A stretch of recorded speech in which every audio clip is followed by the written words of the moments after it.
The evening began like any other, yet something about it carried a quiet pull I couldn't ignore.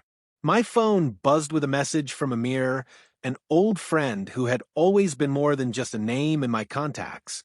His words were simple: "Come over tonight. Stay for a while. I don't want to be alone." I hesitated. At home, Sarah, my partner of 3 years, was preparing dinner, humming to herself in the kitchen. She trusted me, believed in my loyalty without question, and in that moment I almost convinced myself to stay. But the tone in Amir's message, the unspoken weight behind it, stirred something restless inside me. Against my better judgment, I told Sarah I was meeting an old friend for a late catch-up and would return in the morning. She smiled without suspicion, and guilt pricked at my chest as I walked out the door. Amir lived on the quieter side of town, in a small but warm house that always smelled faintly of cedar wood and coffee. By the time I reached his doorstep, the city had surrendered to the night, its streets washed in amber streetlight. He opened the door before I could knock, as if he had been standing there waiting. Finally, Amir said, pulling me inside with a familiarity that felt both natural and unsettling. His smile carried warmth. Yet his eyes held something I couldn't quite name: expectation, perhaps, or longing left unspoken for too long.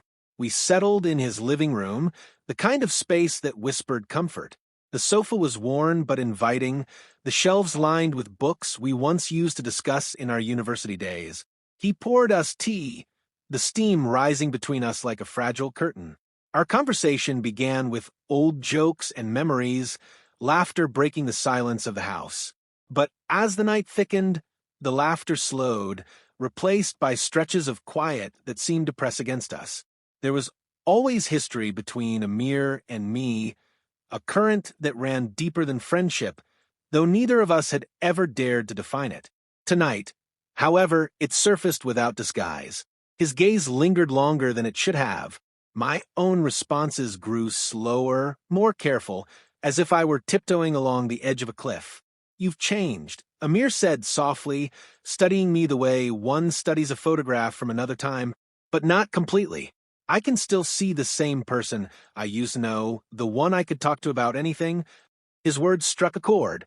With Sarah, I played the role of the dependable partner, the stable one, the man who always knew where his loyalties lay.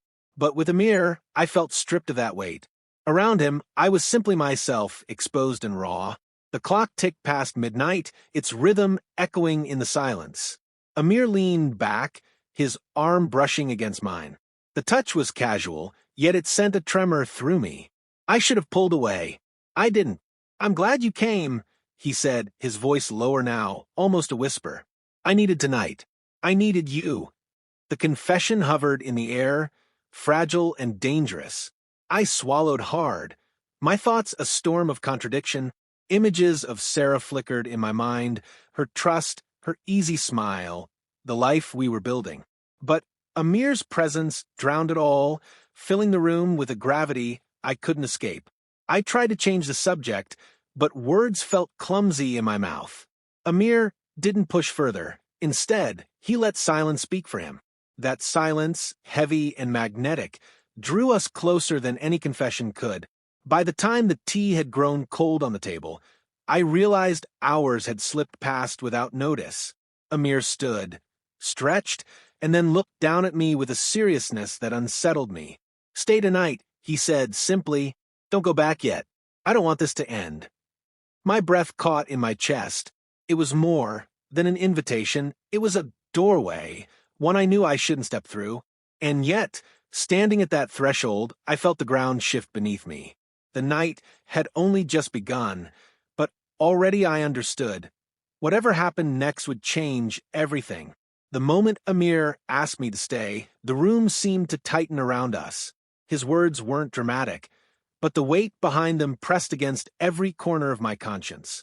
For a long second, I said nothing, listening instead to the hum of the night outside his window, the steady rhythm of my own heartbeat. "Are you sure?" I finally asked, though I wasn't certain if the question was meant for him or myself. Amir didn't answer immediately. He simply looked at me, his expression steady, his eyes holding a depth I had avoided for years. "I'm sure," he said at last, his tone carrying no hesitation. "I've never been more certain of anything." His honesty disarmed me. With Sarah, every decision felt calculated: mortgage payments, work schedules, holiday plans. But Amir's certainty was raw, unfiltered, the kind of truth that didn't ask for permission. It frightened me as much as it drew me in. I rose from the couch, pacing the room to buy myself time. The shelves, the books, the familiar furniture, all reminders of a friendship that had spanned over a decade. Yet tonight, it all felt charged, as though every object bore witness to a boundary about to be broken. Amir stood too, closing the small distance between us. His presence was calm, not forceful, but insistent in a way that left no room for pretense. "You don't have to say anything," he murmured. "Just stay. That's all I want." But it wasn't all he wanted, and we both knew it. The silence after his words throbbed with unspoken meaning. I could feel the confession hanging in the air, waiting for me to claim it or turn away. "Amir," I began, my voice quieter than I intended, "this is wrong. You know I—" He interrupted gently. "I know. You have Sarah, and I respect that. But don't pretend you haven't thought about this, not even once." The truth of his words hit harder than I expected. I had thought about it, in stolen moments I'd buried beneath loyalty and routine. His smile when we were younger. The way his laughter carried into my memory long after we parted. The way his presence made me feel like I could breathe differently, freer, lighter. I turned toward him, my resistance unraveling with each memory. "You shouldn't say things like that," I whispered, though my steps betrayed me by closing the gap. Amir's hand brushed mine, a touch so tentative it almost felt like imagination. But the spark it left behind was undeniable, a current pulling me deeper. "Then tell me to stop," he said softly. "If you don't want this, just say the word, and I will." I opened my mouth, but the word never came. Instead, silence betrayed me, silence that admitted everything I had refused to say aloud. In that moment, the years of restraint collapsed. The friendship we had carefully maintained slipped into something else, something dangerous, something intoxicating. He leaned closer, and I didn't move away. The distance between us dissolved, and with it, the fragile barrier of loyalty I had clung to for so long. The night stretched on, time folding in ways I couldn't measure. Every glance, every word, every touch blurred into one long moment of surrender. There was no denying it anymore. The line had been crossed, and there would be no return to the simplicity of friendship. Yet, beneath the rush of it all, guilt threaded itself into every heartbeat. Even in the intensity of Amir's presence, Sarah's face flickered in the corners of my mind. I tried to shove the thought away, but it clung to me, a reminder that passion does not erase consequence. As dawn crept toward the horizon, the silence between us shifted again. Where there had been tension, now there was heaviness. Amir lay back, his gaze steady but unreadable. "You don't have to regret this," he said quietly. "Not with me." But regret had already taken root. I could feel it settling into my chest, even as another part of me ached to hold onto what we had shared. When the first light of morning spilled into the room, I realized the truth I had been avoiding all night. Nothing about my life would be the same again. Morning light spilled across Amir's living room, soft but unrelenting. The warmth of the night before evaporated under its clarity, leaving only silence heavy enough to press on my chest. I sat at the edge of the couch, shoes half on, torn between leaving and staying. The clock on the wall ticked with merciless precision, each sound a reminder that time outside this house had not stopped. Amir stirred beside me, his hair mussed, his eyes still carrying traces of the night. He studied me quietly, as though measuring the distance already forming between us. "You don't have to run," he said, his voice steady, though a faint tremor betrayed the vulnerability beneath.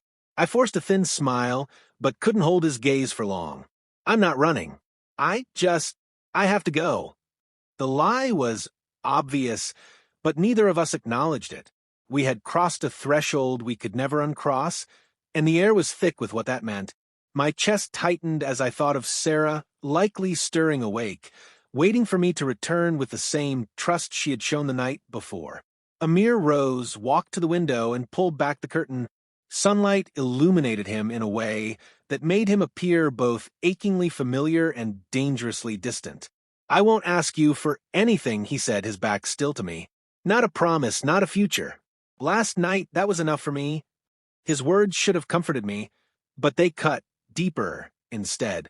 Enough for him, perhaps, but for me, it was the beginning of a fracture that could break everything I had built. I wanted to tell him that. I wanted to tell him that what we shared was beautiful and devastating all at once. But the words stuck in my throat. I stood and reached for my jacket. My hands shook slightly as I buttoned it, each click echoing the closing of a chapter one hadn't been ready to end. Amir finally turned, his eyes searching mine with a calm I couldn't mirror. "You'll go back to her," he said softly, "and I'll respect that. But don't deny this happened. Don't deny what it meant." I met his gaze, and for the first time since the night began, I let the silence be my answer. Words would only cheapen what had passed between us. The walk back to my car felt longer than the drive I had taken night before. Every step weighed with the contradiction of desire and loyalty, passion and guilt. By the time I reached the driver's seat, I felt as though I had left pieces of myself scattered behind me in Amir's home. When I arrived back at the apartment, Sarah was waiting, her face lighting up as soon as I stepped inside. She greeted me with warmth, her trust wrapped around me like a cloak I no longer deserved. I kissed her cheek, forcing a smile, but my mind betrayed me with flashes of Amir, his touch, his voice, the way he had looked at me as if I were the only person in the world. As the day wore on, the contrast between the two lives I was straddling grew unbearable. With Sarah, I was the dependable partner, the man she could count on. With Amir, I was raw and unguarded, stripped of the masks I had carefully constructed. And somewhere between those two versions of myself, I was beginning to fracture. That night, as Sarah rested her head on my shoulder, I stared at the ceiling in silence. The house felt full of shadows I couldn't chase away. The guilt clawed at me, yet beneath it was something even more dangerous, a longing that refused to fade. I realized then that infidelity wasn't always about betrayal in its simplest form. Sometimes it was about discovering a part of yourself you had buried too deeply to acknowledge. And once unearthed, it refused to return to the dark. I turned to look at Sarah, her breathing steady, her trust untouched. My chest ached with the weight of what I had done, but deeper still was the fear that I would never truly let go of Amir. In the silence of that moment, I understood the cruel truth. One night could rewrite an entire life. And no matter how hard I tried, the memory of Amir's voice, don't deny what it meant, would echo through me, reshaping everything I thought I knew about love, loyalty, and myself.